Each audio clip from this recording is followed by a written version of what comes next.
verse 1 to 64. May nakatira noon sa Babylonia na isang lalaking nagngangalang Joachim. Ang asawa niya ay si Susana na anak ni Hilkiah. Si Susana ay isang babaeng bukod sa napakaganda ay may takot pa sa Diyos. Siguro, ang ganda ng babae tapos plus may takot pa sa Diyos. Ang kanyang mga magulang ay mga tapat na Hudyo at pinalaki siya ng mga iyon ayon sa kautusan ni Moses. So talagang nadisiplina siya, lumaki siyang alam yung batas ni Lord, magkaroon siya ng takot na mahal niya si Lord, ganun. Napakayaman ni Joachim at ang bahay niya ay napapaligiran ng malawak at magagandang hardin. Karaniway doon na nagpupulong ang mga Hudyo sapagkat iginagalang siya ng lahat. Iyon ang naging tanggapan ng dalawang hukom ng bayan at doon nagpupunta ang mga taong may usapin. Nang taong iyon, nahalal na hukom ang dalawang matandang pinuno at ganito ang sabi ng Panginoon tungkol sa kanila. Lumabas sa Babylonia ang kasamaan sa katauhan ng dalawang matanda na naglilingkod sa bayan bilang mga hukom. So hindi pala galing kay Lord Jesus Christ yung mga dalawang hukom na yun, kundi galing kay Satanas para siguro bigyan din ng example yung mga taong nagnanasa kay Susana o nagnanasa sa asawa ng iba. Gusto din ni Lord Jesus Christ ipakita na talagang paparusahan niya ang sino man na tumitingin sa kanyang kapwa na may lust, no, may tawag dito, may pagnanasa yun. Nakagawian dahil yun nga maghuhukom sila guys, hindi sila good example, nakikita yun ng mga tao. Kaya mga tao din wala ding takot gumawa, wala din takot na gayahin yung ginagawa nila. So yun, nakagawian na ni Susana ang mamasyal sa hardin ng kanyang asawa pagkaalis ng mga tao upang mananghalian. Sa araw-araw na pamamasyal niya doon ay nakikita siya ng dalawang pinuno at naakit ang mga ito sa kanya. So, naalala natin yung sa New Testament guys, diba? Yung hindi titingin sa kapwa ng may pagnanasa, may lust. Ganun. So ito yung nangyayari sa mga dalawang maghuhukom na mga matatanda. So mas lalo pang nagalit si Lord kasi matanda ka na tapos gusto mo pang angkinin yung asawa ng iba o gusto mo pang magkaroon ng relasyon na sa bata. Ganun. So yun. Nagkaroon sila ng masamang hangarin sa babae. Sa kanilang pagkahibang kay Susana, tinalikuran nila ang pananalangin at kinalimutan ang kanilang tungkuling magpatupad ng katarungan sa bayan. So dahil dun sa motibo, sa masamang intensyon, dahil doon ay nireject na nila ang batas ni Lord. Nawalan sila ng takot sa Diyos. Nawala yung takot sa Diyos. Ayaw na nilang manalangin kasi syempre hindi na nila magawa ang kanilang masamang hangarin kay Susana. At yun, ang nangyari kapwa sila nag-aalab sa pagnanasa kay Susana, ngunit inililihim nila sa isa't isa ang kanilang nadarama dahil sila'y matanda na at nakakahiya pakinggan. So yun yung nangyari guys sa panahon, yung mga, yun yung nangyari sa dalawang maghuhukom. Sapagkat nahihiya silang aminin ng kanilang pagnanasa. Kaya't buong pananabik nilang hinihintay ang gayong oras bawat araw upang makita si Susana. Isang araw sabi nila sa isa't isa, umuwi na tayo. Oras na ng pananghalian. Naghiwalay nga sila ngunit nagbalik agad upang sundan ng tingin si Susana. May motibo sila guys. Mas pinipili nilang magkasala kaysa matakot sa Diyos. Ito yung mga taong walang takot sa Diyos at walang pagmamahal sa Diyos. Dahil hindi minamahal ang batas ng Diyos. Oo, nalilit yung dalawang matanda. Tapos, di natin alam guys, maraming beses na nila itong ginawa siguro, hindi lang kay Susana. Pero yung iba siguro, wala silang panlaban, tumahimik na lang o pinatahimik na lang ng pera. Kasi nga maghuhukom, ibig sabihin malaki yung katungkulan sa bayang Israel. So pwede guys na marami na silang babaeng sinisipingan, no? Hindi natin alam, baka may nabuntis pa, pero nilihim lang dahil nga sa mapapahiya sila. At yun nga, yung nangyayari ngayon sa politics, di ba, na bawal mailabas yung mga baho nila, baka na pumupunta ng bar o kung ano-ano man, katulad ng mga pare, ganun din. So ganun din nangyayari sa maghuhukom. Kung ano nangyayari ngayon, ganun din yan noon guys, pero mas malala lang ngayon. Siguro ang ginawa ni Lord Jesus Christ, Yeshua HaMashiach, Yahweh, dahil nakitaan niya na si Susana, aside sa napakaganda ay napaka-humble, may takot sa kanya. Kaya siguro guys, panahon na yon ginamit ni Lord si Susana para parusahan na yung dalawang matanda sa mga ginagawa nila sa iba pang mga babae. Kasi kung ganun, na nabihag nga sila sa napakayaman na asawa ni Joachim, mayaman sila guys, napakayaman nila. Pero talaga nabihag ang puso ng dalawang maghuhukom na yun. Ibig sabihin, mas easy para sa kanila na kunin ang babae kung sila ay namumuhay ng payak o yung mga simple o mga mahihirap. Siguro ganun guys ang nangyari. Pero kasi kay Susana, di sila basta-basta. Baka basta-basta ang lapit sa kanya. Yun nga, basta-basta naman. Yun, hindi makakalapit basta-basta kay Susana dahil sa napakayaman ni Susana at marami siyang katulong. So yun. Oo, hindi talaga nagbago. Siguro kinukonvict sila pero nire-reject nila yung prayer, ayaw nila magdasal kasi kinukonvict sila ng Lord. Mas pinili nila yung kasalanan. Katulad din sinabi ng John 3 verse 16 to 21. So yun, no? Mas love nila ang darkness rather than the light, rather than to pray and gawin ang katungkulan nila na binigay ng Panginoon. So, hinayaan lang din ni Lord na manalo siya para sa pagdating, yung dalawang matanda na yun, para sa pagdating yun nga, magkakasala sila against kay Susana, pamparusahan sila ni Lord Jesus Christ. Dahil inaalagaan ni Lord ang may takot sa kanya. So, yun. Oo, yun diba? Tinatakot nila si Susana. Naghiwalay nga sila, no? Pero ayun nga, bumalik. Hindi sinasadya, nagkasalubong sila. Noong una ay sinikap nila ipaliwanag ang dahilan kung bakit naroon sila, ngunit sa huli ay inamin nilang tunay nilang nadarama. Kaya't nagkasundo silang abangan si Susana habang ito ay nag-iisa. No? Grabe yung plano nila. Sige, abangan na lang natin na yung mag-isa siya. Yung mga masyadong madumi yung isip. Bakit kaya sila naging maghuhukom, no? Siguro ginawa silang example kasi mangyayari talaga na may magiging maghuhukom na ginagamit ni Satanas. At dumating ang pagkakataon gaya ng dati, si Susana ay pumasok sa hardin na kasamang dalawa niyang katulong. Napakainit noon kaya't inaisipan niyang maligo. Wala nang iba pang nasa hardin kundi ang nagkukubling dalawang hukom na naninilip sa kanya. Di ba? Sinabi ni Susana sa kanyang mga katulong, dalhanin niyo ako ng pabango at langis ng olibo at isaranin niyo ang mga pinto para makapaligo na ako. Sumunod naman ang mga inutusan. Isinara nga nila ang mga pinto ng hardin. Ito, kahit ito naman, makikita naman natin ito sa mga palabas. Nakikita natin to guys sa araw-araw, sa news. Diba? Makikita natin to sa mga mababalitang mga tao. Yun. So, walang pinagkaiba. Pero ang pinagkaiba lang, may pinagkaiba lang siguro yung mas lalong nagiging masama ang tao. Lumabas sila sa maliit na pinto sa tagiliran upang kunin ang kanyang kailangan. Hindi nila nakita ang nagtatagong dalawang hukom. Pagkaalis ng mga katulong, mabilis na lumapit kay Susana ang dalawang hukom.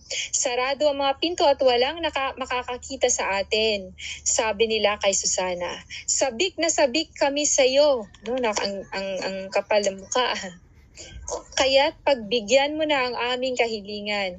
Kapag tumanggi ka, sasabihin naming nahuli ka namin na nakikipagtagpo sa isang binata. kaya mo pinaalis ang iyong mga katulong. Litong-lito si Susana at nasabi niya, wala akong lusot. Kung papayag ako sa inyo, paparusahan ako ng kamatayan. Kapag tumanggi naman ako, maghihiganti kayo sa akin. Ngunit mamatamisin ko pang lasapin ang tindi ng inyong higante kaysa magkasala ako laban sa Panginoon. Talagang pinapakita ni Susana yung pagmamahal niya sa Diyos, guys.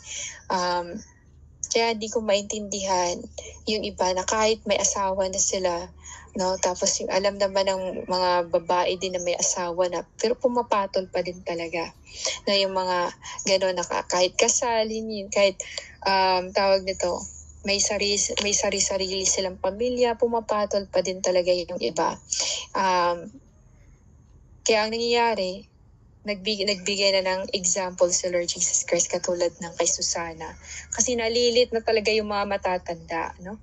Pero yung 70 tapos 24 parang ano ba yan? Awa na lang.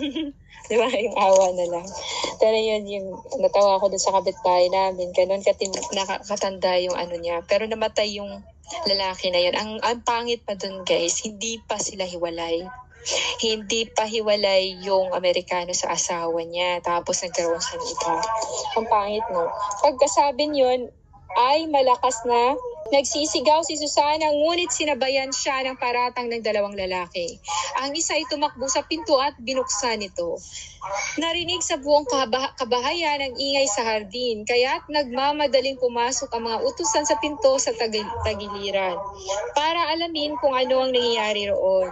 Sinabi ng dalawang hukom ang kanilang paratang kay Susana at ang mga katulong ay nabigla sa kanilang narinig, sapagkat wala pa silang narinig na gayong paratang laban kay Susana.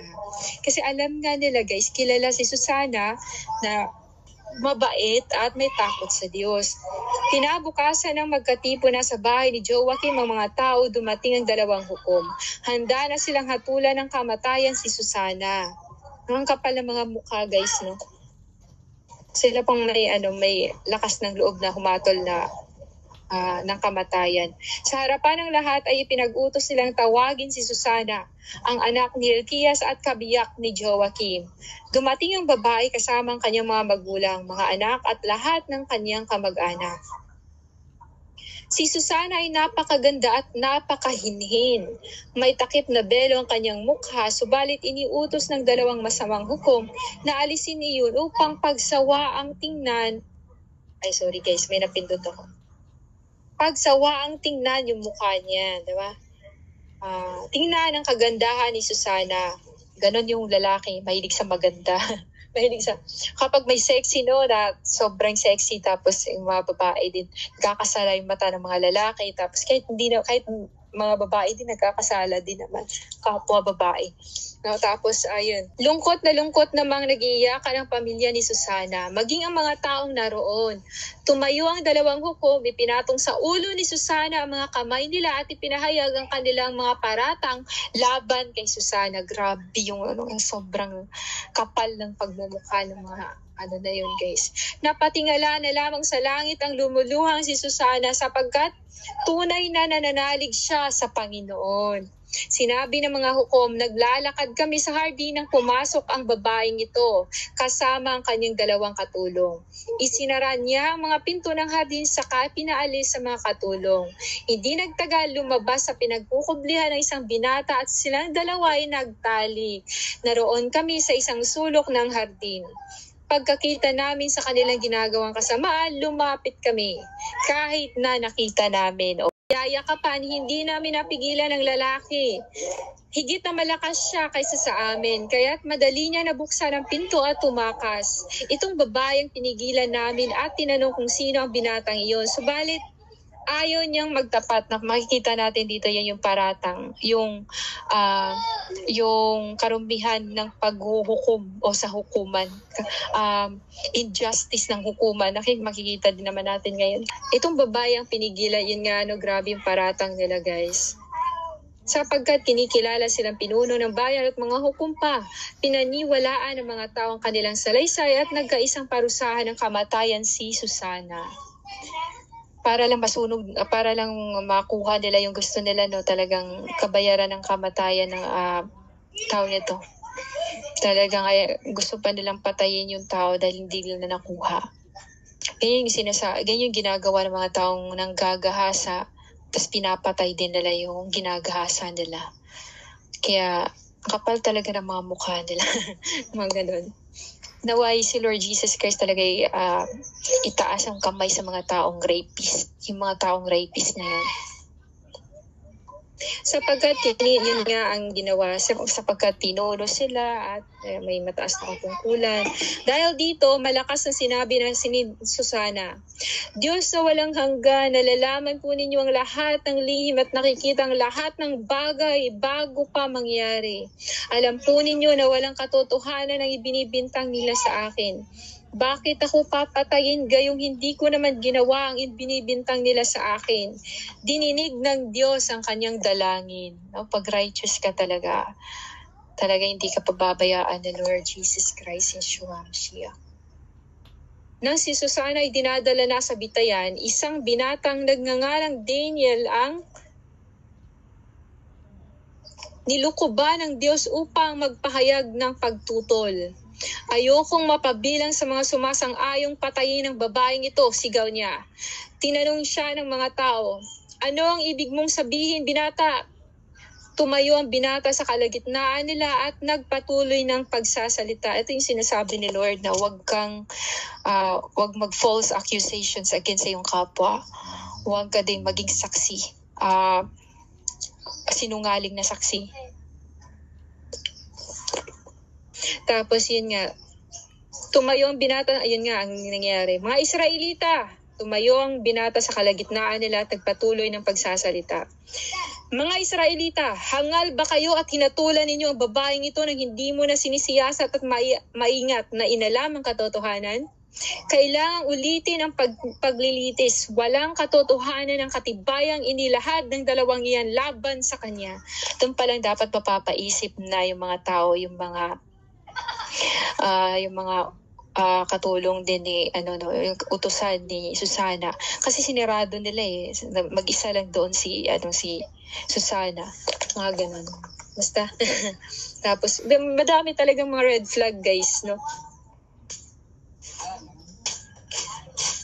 Kailangang ulitin ang paglilitis. Walang katotohanan ng katibayang inilahad ng dalawang iyan laban sa kanya. Nagmamadaling bumalik ang mga tao sa lugar na pinaglitisan. Sinabi ng mga pinuno, Daniel, dahil binigyan ka ng Diyos ng karunungang gaya sa isang pinuno, halika at sumama ka sa amin sa paghatol sa usaping ito. Pagkatapos nagsalita si Daniel, paglayuin ninyo ang dalawang hukom at magkahiwalay ko silang sisiyasatin. Nang mapaglayo na sila, tinawag ni Daniel ang isa at sinabi, matandang walang kahihiyan. Ang sakit nun. Matandang walang kahihiyan. Matandang makapalang mukha.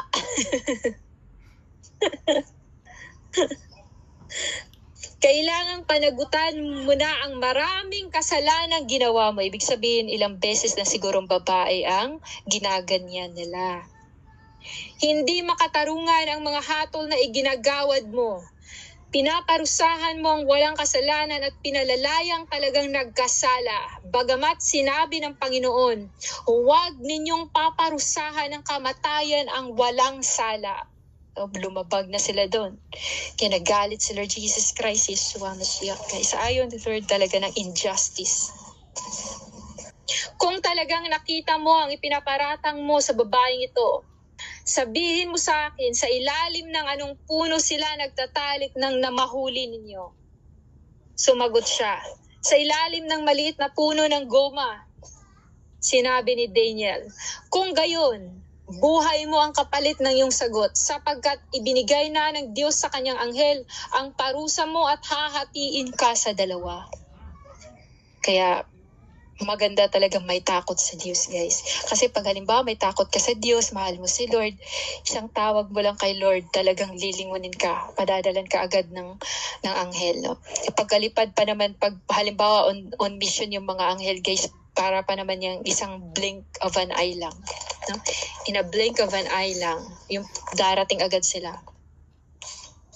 So yun, inilayo siya roon at ipinatawag ang kanyang kasama. Paglapit nito, sinabi ni Daniel, ikaw naman na malupit na Kanaanita na hindi mula sa angkan ni Judah.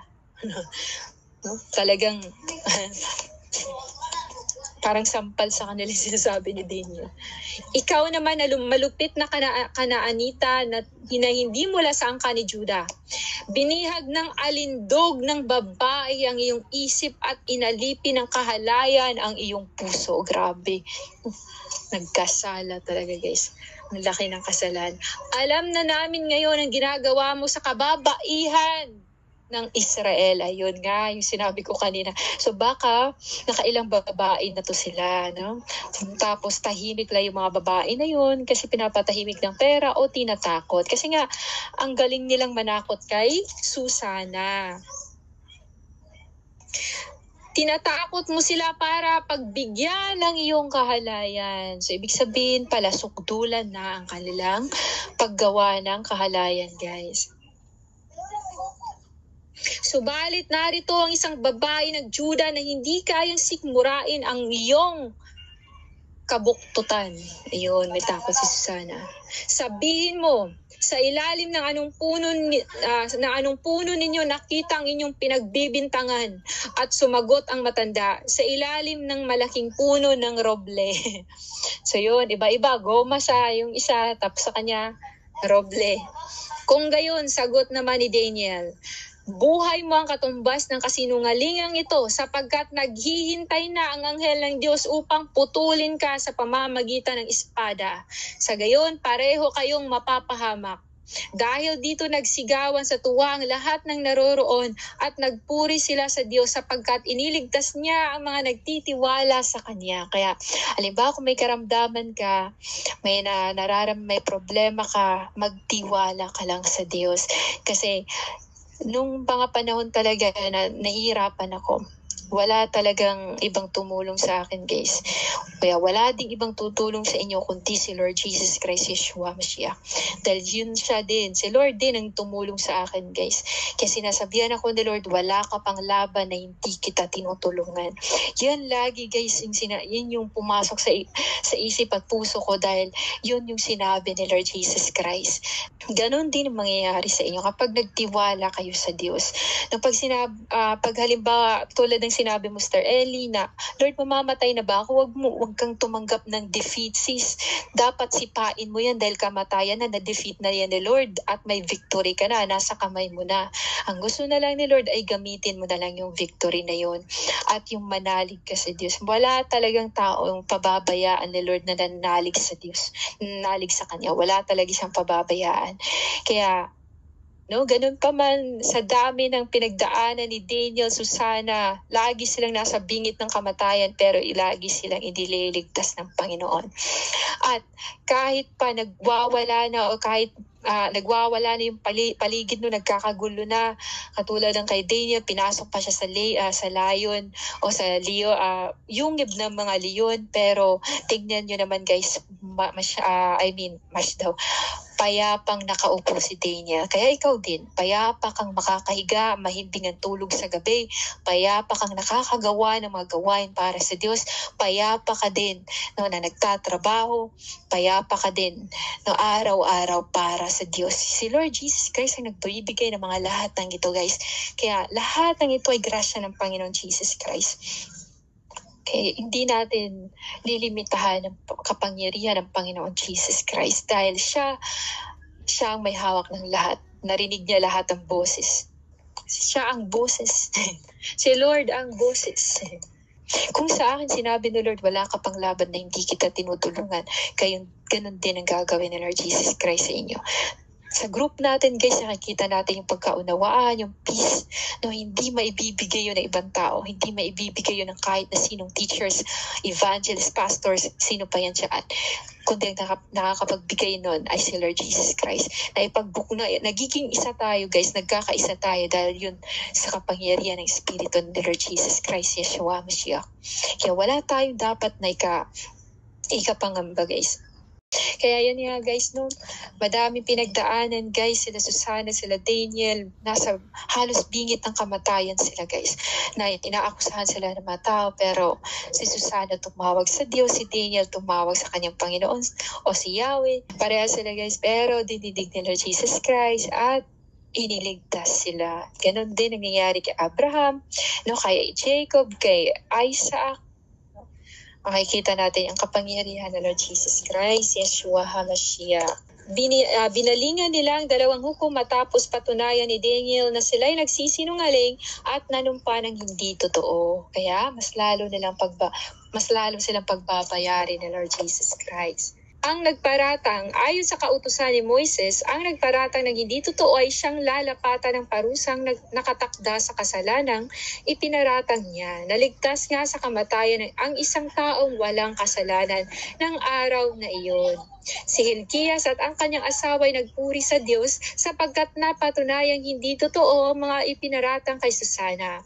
Gayon din ang pasasalamat ng asawa niyang si Joachim sa lahat ng kanyang mga kamag-anak. At mula noon, si Daniel ay dinakila ng kanyang mga kababayan. So simula noon guys, hindi pa sila nagkawatak-watak, no? Hindi pa nagkawatak-watak ang Israel. Bata pa si Daniel pero dinakila na siya ng mga tao na may kakaiba siyang karunungan at isa siyang wise na tao guys. So yun, hanggang doon lang nagtatapos